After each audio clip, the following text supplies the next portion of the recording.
everyone. سلام به همه انگلیسی دوستای باحال. اگه از حفظ کردن لغات خسته شدی و میخوای انگلیسی رو خیلی روون صحبت کنی، اینجا همونجاست، جای درستی اومدی. امروز میخوام یه اصطلاحی رو بهت بگم که تقریبا میتونم بگم تو هیچ کتابی نمیتونی پیداش کنی، ولی توی فیلم ها خیلی ازش استفاده میشه.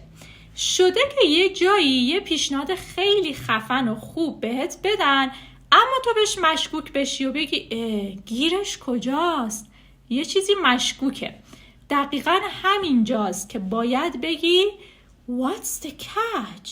یعنی اینکه گیرش کجاست؟ گیر کار کجاست؟ یه جاش مشکوکه، یه جای کار میلنگه. For example, somebody says we have a new iPhone just one click away and you said wait, what's the catch؟ یعنی اینکه یه نفر میخواد یه آیفونی بده، اونم میگه که فقط با یک کلیک. بعد شما مشکوک میشید، میگید که وایستا ببینم میخوای منو بپیچونی یا واقعا آیفونه. اینا میتونی به جای what's the catch استفاده کنی. what's the trick؟ what's the downside؟ که همش به معنای کجاش مشکوکه و یه جای کار میلنگه است. اگر از این مدل آموزش خوشت اومد و میخوای اصطلاحات جدیدتر یاد بگیری، لایک کن و سابسکرایب کن. برام تو کامنت بنویس آخرین چیزی که برات مشکوک خوب بود چی بوده.